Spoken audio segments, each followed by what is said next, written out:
ایک شخص تھا، ان کی خدمت کرتا تھا.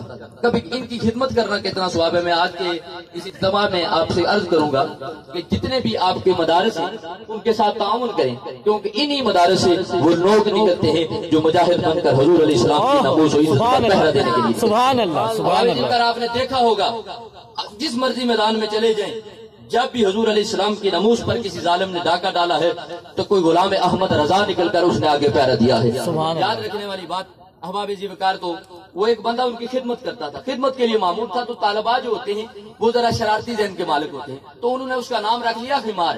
حمار عربی میں کھوتے کو کہتے ہیں، گدھے کو کہتے ہیں. یعنی وہ اس کو کہنے لگے یہ ہمارا گدھا ہے، یعنی ہر چیز ہمارے لیے لاتا ہے، کبھی کوئی چیز لاتا ہے، کبھی کوئی چیز لاتا ہے، یہ ہمارا گدھا ہے. تو جب اس شخص کو پتا چلا کہ میں ان کی خدمت کرتا ہوں اللہ تعالیٰ کی رضا کے لیے، لیکن یہ مجھے گدھا کہہ رہے ہیں، کھوتا کہہ رہے ہیں، تو اس کو دکھ ہوا. وہ گھر چلا گیا. احباب ذی وقار جب گھر چلا جاتا ہے تو گھر جانے کے بعد اس کو دل میں یہ